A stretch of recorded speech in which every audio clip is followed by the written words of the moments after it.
आज हम लोग प्रेमबल के 50 क्वेश्चन देखेंगे जो हर एग्जाम के लिए बहुत ही ज्यादा इंपॉर्टेंट है। तो चलिए शुरू करते हैं। पहला क्वेश्चन, प्रेमबल के सारे प्रश्न यहीं से आते हैं, ठीक है। आप ये जान लीजिए, प्रेमबल के सारे प्रश्न यहीं से जो क्वेश्चन आए हुए हैं एग्जाम में। तो पहला प्रश्न है, भारतीय संविधान की प्रस्तावना की शुरुआत किन शब्दों से होती है? तो हम भारत के लोग, ठीक है। हम भारत के लोग, भारत से इसकी शुरुआत होती है प्रेमबल की। फिर दूसरा प्रश्न है, भारतीय संविधान की प्रस्तावना को किसने अपनाया है? तो भारतीय संविधान की स्थापना को संविधान सभा ने अपनाया है। किसने अपनाया है? संविधान सभा ने अपनाया है। फिर अगला प्रश्न, भारतीय संविधान की आत्मा किसे कहा जाता है? तो भारतीय संविधान की आत्मा को प्रस्तावना को कहा जाता है। आइडेंटिटी कार्ड ऑफ कॉन्स्टिट्यूशन कहा जाता है किसको? प्रस्तावना को। फिर अगला प्रश्न है, भारतीय संविधान की प्रस्तावना में धर्मनिरपेक्ष शब्द कब जोड़ा गया है? तो 42वें संविधान संशोधन 1976 द्वारा धर्मनिरपेक्ष, समाजवादी और कम्युनिस्ट शब्द जोड़े गए हैं। 1976 में ये 42वां संविधान संशोधन हुआ था। फिर अगला प्रश्न है, संविधान की प्रस्तावना किस देश के संविधान से प्रेरित है? तो ये अमेरिका के संविधान से प्रेरित है। किस देश से प्रेरित है? तो अमेरिका के संविधान से प्रेरित है। फिर अगला प्रश्न, भारतीय संविधान की प्रस्तावना में कितने आदर्शों का उल्लेख है? तो 5 आदर्शों का उल्लेख है। न्याय, स्वतंत्रता, समानता, बंधुता और गरिमा एकता के आदर्श प्रस्तावना में शामिल है। भारतीय संविधान की प्रस्तावना में कितने आदर्शों का उल्लेख है? 5। फिर अगला प्रश्न है, प्रस्तावना में न्याय कितने रूपों में वर्णित है? तो 3 रूपों में वर्णित है, सामाजिक, आर्थिक और राजनीतिक न्याय, ठीक है। कितने रूपों में है? सामाजिक, आर्थिक और राजनीतिक न्याय 3 रूपों में है। फिर अगला प्रश्न है, प्रस्तावना को संविधान का हिस्सा किस मामले में घोषित किया गया है? तो केशवानंद भारती बनाम केरल राज्य में, ठीक। 1973 में ये केशवानंद भारती बनाम केरल राज्य में। प्रस्तावना को संविधान का हिस्सा किसने माना है या मामले में स्वीकार किया गया? तो केशवानंद भारती बनाम केरल राज्य, 1973। प्रस्तावना में लोकतंत्रात्मक गणराज्य शब्द क्या दर्शाता है? तो लोकतंत्रात्मक गणराज्य का मतलब होता है जनता की सर्वोच्चता। गणराज्य का मतलब होता है जनता द्वारा चुनी गई सरकार और सर्वोच्च सत्ता जनता के पास में, यानी कि सब कुछ जनता के पास में है। जनता चुनती है और जनता के हाथ में ही सत्ता होती है।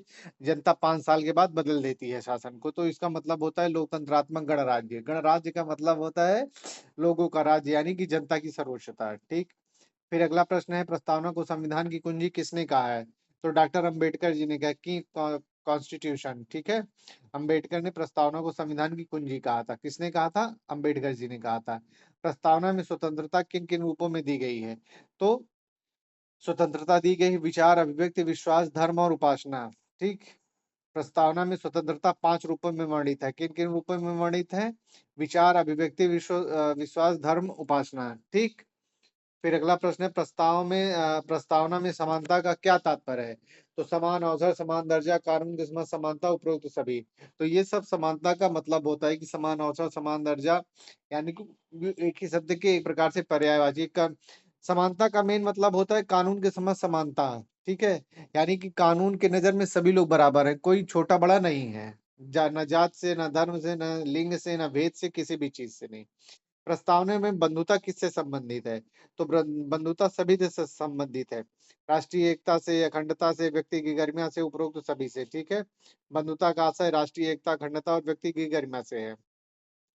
भारतीय संविधान की प्रस्तावना कब लागू हुई है? 26 जनवरी 1950 को, ठीक है। 26 जनवरी 1950 को भारतीय संविधान की प्रस्तावना लागू हुई थी। फिर संविधान सभा ने प्रस्तावना किस दिन स्वीकार की थी? तो स्वीकार किया था 26 नवंबर 1949 को स्वीकार किया था, लेकिन 26 जनवरी 1950 को ये लागू होता है, ठीक है। संविधान सभा ने प्रस्तावना किस दिन स्वीकार किया था? तो 26 नवंबर 1949 को प्रस्तावना को स्वीकार किया था, ठीक। समाजवादी शब्द कब जोड़ा गया है? 42वें संविधान संशोधन द्वारा। जैसा कि मैंने बताया, समाजवादी पद निरपेक्ष एकता अखंडता को 1976वें संविधान संशोधन द्वारा जोड़ा गया है। सॉरी, 1976 में 42वें संविधान संशोधन द्वारा जोड़ा गया है। प्रस्तावना में अखंडता शब्द कब जोड़ा गया? 1976 में, ठीक है। वही बात हो गई जो मैं अब बोल रहा था। प्रस्तावना का प्रारूप किसने प्रस्तुत किया था? तो जवाहरलाल नेहरू ने प्रस्तुत किया था। 13 दिसंबर 1946 को नेहरू ने उद्देश्य प्रस्ताव प्रस्तुत किया जो प्रस्तावना का आधार बना था। यानी कि उद्देश्य प्रस्ताव को किसने प्रस्तुत किया? बात यहाँ पे ये है कि उद्देश्य प्रस्ताव को 13 दिसंबर 1946 को पंडित जवाहरलाल नेहरू ने प्रस्तुत किया था। फिर है, उद्देश्य प्रस्ताव किस दिन पारित हुआ था? तो उद्देश्य प्रस्ताव 22 जनवरी 1947 को पारित हुआ था। किस दिन पारित हुआ था? 22 जनवरी 1947 को। प्रस्तुत किस दिन हुआ था? प्रस्तुत 13 दिसंबर 1946 को हुआ था और द्वेष प्रस्ताव किस दिन पारित हुआ है? 22 जनवरी 1947 को। प्रस्तुत किसने किया था? जवाहरलाल नेहरू ने किया था। संविधान की प्रस्तावना को आइडेंटिटी कार्ड ऑफ कॉन्स्टिट्यूशन किसने कहा है? डॉक्टर अंबेडकर जी ने कहा है। ठीक है, आइडेंटिटी कार्ड ऑफ कॉन्स्टिट्यूशन। प्रस्तावना संविधान का अभिन्न अंग है, निर्णय किस मामले में दिया गया है? ये सब एक ही प्रश्न कई बार जब आते हैं तो उसको कई बार बना के देना भी पड़ता है साथियों। प्रस्तावना संविधान का अभिन्न अंग है, केशवानंद भारती केस 1973 में सुप्रीम कोर्ट ने कहा था। और केशवानंद भारती केस में आज तक की सबसे बड़ी सुप्रीम कोर्ट की बेंच बैठी है, 13 जजों की बेंच। ठीक है, प्रस्तावना संविधान का हिस्सा नहीं है कथन किस केस में दिया गया था? ये 1960 में बेरूबारी का सबसे पहले केस आया था 1960 में, जिसने सुप्रीम कोर्ट ने ये कहा था कि प्रस्तावना संविधान का अंग नहीं है। मगर केशवानंद भारती केस में सुप्रीम कोर्ट ने आज तक की सबसे बड़ी बेंच 13 जजों की बेंच ने इस बात को स्वीकार किया था कि प्रस्तावना संविधान का अंग है। प्रस्तावना संविधान की कुंजी है किसने कहा है? डॉक्टर अम्बेडकर जी ने कहा है। ठीक है, संविधान सभा की ड्राफ्टिंग कमेटी के अध्यक्ष कौन थे? डॉक्टर भीमराव अम्बेडकर। संविधान सभा की ड्राफ्टिंग कमेटी के अध्यक्ष कौन थे? डॉक्टर भीमराव अम्बेडकर। प्रस्तावना में कितनी बार संशोधन किया गया है? एक बार। केवल 42वें संविधान में 42वें संविधान संशोधन 1976 के द्वारा प्रस्तावना में अभी तक एक बार संविधान संशोधन किया गया प्रस्तावना में। ठीक है, संविधान की प्रस्तावना में कितने शब्द हैं? 85 शब्द हैं। ठीक, संविधान की प्रस्तावना में कुल कितने शब्द हैं संशोधन सहित? तो वो 85 शब्द हैं। ये एकदम से नया प्रश्न आपके लिए है, बिल्कुल से। ठीक है, प्रस्तावना का मूल उद्देश्य क्या है? प्रस्तावना का मूल उद्देश्य है जनता की संप्रभुता स्थापित करना। ठीक है, बाकी तो सब ठीक है, लेकिन जनता की संप्रभुता स्थापित करना मूल उद्देश्य है। India is a sovereign socialist secular democratic Republic, यह कहाँ लिखा है? यह प्रस्तावना में लिखा गया है। ठीक है, यह शब्द सीधे प्रस्तावना में लिखे गया है, India is a sovereign socialist secular democratic Republic. Samajwadi का क्या अर्थ है? समाजवादी का अर्थ है सामाजिक आर्थिक समानता से, यानी सामाजिक न्याय, राज्य द्वारा समानता, आर्थिक असमानता, उपरोक्त सभी। ठीक है, समाजवाद का मतलब यही होता है कि सामाजिक आर्थिक रूप से समानता की बात कही जाती है। सेकुलर का तात्पर्य क्या है? धर्मनिरपेक्षता, धार्मिक स्वतंत्रता, सभी धर्मों के प्रति समान व्यवहार। सही बात है। ठीक है, राज्य किसी भी धर्म के प्रति समान दृष्टिकोण रखेगा, यानी कि धर्मनिरपेक्षता का मतलब होता है कि हम समान रूप से सभी धर्मों को स्वीकार करते हैं। रिपब्लिक शब्द का क्या अर्थ है? रिपब्लिक का अर्थ होता है जनता द्वारा निर्वाचित शासन। ठीक है, जनता द्वारा निर्वाचित शासन, राजा का शासन नहीं, वो राजतंत्र हो जाता है। निरंकुश शासन नहीं, विदेशी शासन नहीं, जनता द्वारा निर्वाचित शासन रिपब्लिक शब्द का अर्थ होता है। अगला प्रश्न, भारतीय संविधान की प्रस्तावना की प्रकृति कैसी है? दार्शनिक व वैचारिक है। ठीक है, दार्शनिक व वैचारिक है। प्रस्तावना केवल मार्गदर्शक है, प्रत्यक्ष रूप से लागू करने योग्य नहीं है, इसलिए दार्शनिक व वैचारिक।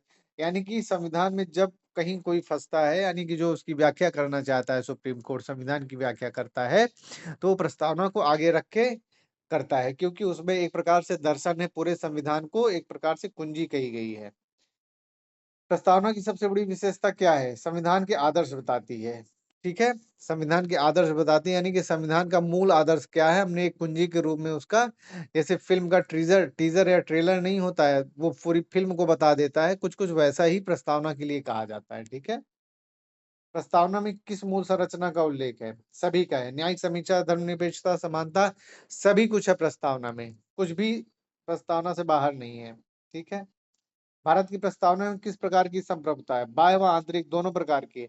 क्योंकि भारत पूर्णतः संप्रभु है, किसी अन्य देश पर निर्भर नहीं। संप्रभु का मतलब ही होता है कि हम किसी देश के अधीन नहीं हैं, हम अपने विचारों को, अपने राजनीतिक, आर्थिक, सामाजिक जो भी सारी चीजें हैं, नियम हैं, उसको हम अपने देश की सीमा के अंदर लागू करेंगे, हम किसी अन्य देश से शासित नहीं है।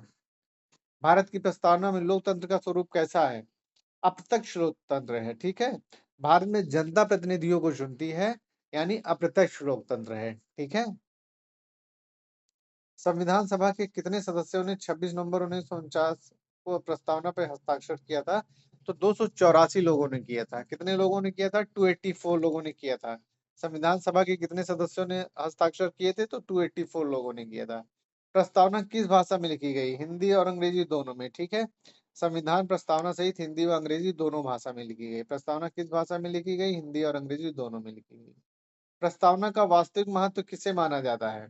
न्यायपालिका की व्याख्या में। ठीक है, देखिए, अभी मैं बता रहा था ना कि प्रस्तावना का मूल उद्देश्य जब संविधान की व्याख्या सुप्रीम कोर्ट करता है, तो उस समय प्रस्तावना को आगे रख के करता है और जो प्रस्तावना में पूरे मूल आदर्श और दर्शन की बात की गई है, संविधान हमारा कैसा होगा, क्या उसकी प्रकृति है, ये सब सारी चीज़ों को प्रस्तावना में बताया गया है। न्याय, स्वतंत्रता, समानता और बंधुता ये कहाँ से लिए गए हैं? ये फ्रांसीसी क्रांति से लिए गए हैं। क्योंकि स्वतंत्रता, समानता के ये आधार पे फ्रांसीसी क्रांति हुई थी, ठीक है? तो जो फ्रांसीसी क्रांति हुई थी, स्वतंत्रता, समानता उसी को अक्षरशः ले लिया गया था डायरेक्ट बिल्कुल से। लोकतंत्रात्मक गणराज्य का सबसे बड़ा लाभ क्या है? जनता की संप्रभुता, यानी कि जनता के ही हाथ में सारी सत्ता है। जनता सत्ता को बना भी सकती है, सत्ता को हटा भी सकती है। जनता के अगर अनुकूल सत्ता नहीं काम करती है, तो जनता के हाथ में ये होता है कि वो सत्ता को कुछ समय के बाद हटा सकती है। प्रस्तावना किस प्रकार की भूमिका निभाती है? सब कुछ निभाती है। परिचय के लिए, मार्गदर्शक के लिए, संविधान की व्याख्या में सहायता के लिए, सभी के लिए निभाती है, ठीक है? प्रस्तावना संविधान की प्रस्तावना मात्र नहीं बल्कि संविधान का हिस्सा है, यह किसने कहा है? इसको सर्वोच्च न्यायालय ने 1973 में कहा है केशवानंद भारती केस में, ठीक है? ठीक, भारतीय संविधान की प्रस्तावना मात्र नहीं बल्कि संविधान का हिस्सा उसी में स्वीकार किया गया केशवानंद भारती केस में। प्रस्तावना का मुख्य दार्शनिक आधार क्या है? मानव गरिमा है, ठीक है? यानी कि मानवीय गरिमा को सर्वोच्च स्थान देती है, प्रथम स्थान देती है भारत का वो जो प्रस्तावना है संविधान का, ठीक है? प्रस्तावना में प्रयुक्त सोवरेन शब्द का क्या अर्थ है? सोवरेन शब्द का अर्थ है पूर्ण स्वतंत्र राज्य, ठीक है? किसी अन्य देश के बाहरी हस्तक्षेप से बिल्कुल से हम मुक्त रहेंगे, किसी भी देश के अधीन या डायरेक्ट या इनडायरेक्ट नहीं रहेंगे। सोवरेन यानी संप्रभु। भारत का संविधान किस प्रकार की राज्य व्यवस्था को स्वीकार करता है? गणराज्य को स्वीकार करता है, ठीक है? ना राजतंत्रात्मक, धर्मतंत्र, सैनिक शासन ये सब नहीं स्वीकार करता है, खाली गणराज्य को स्वीकार करता है। भारत की प्रस्तावना में किस प्रकार के न्याय सर्वप्रथम वर्णित है? तो सबसे पहले सामाजिक न्याय का उल्लेख है, ठीक है? सामाजिक, आर्थिक, राजनीतिक, ठीक है? तो सबसे पहले सामाजिक न्याय की बात की गई है। प्रस्तावना में एकता और अखंडता किसके अंतर्गत आता है? एकता और अखंडता बंधुता से ही होकर आता है, ठीक है? बंधुता यानी कि एक प्रकार से बंधुत्व का जो भाव है वो टूटना नहीं चाहिए। भारत में जितने भी जाति धर्म के लोग रह रहे हैं, लिंग, कोई में किसी में भेद नहीं रहेगा, ठीक है? सब में एकता रहेगी। संविधान की व्याख्या करते समय न्यायपालिका किसे आधार मानता है? तो ये प्रस्तावना को आधार मानता है। मैंने शुरू में ही बताया था कि प्रस्तावना व्याख्या करने के लिए संविधान सर्वोच्च न्यायालय के लिए एक बहुत बड़ा सहारा होती है। भारतीय संविधान की प्रस्तावना किस प्रकार का दस्तावेज है? सभी प्रकार का दस्तावेज है, ठीक है? एक दार्शनिक है, राजनीतिक, कानूनी दस्तावेज है जो संविधान की आत्मा मानी जाती है। तो साथियों ये 50 प्रश्न बहुत ही महत्वपूर्ण है प्रेम्बल से, जो लगातार एग्जाम में आते हैं और आ, आगे भी आते रहेंगे। तो ठीक है साथियों, नमस्कार।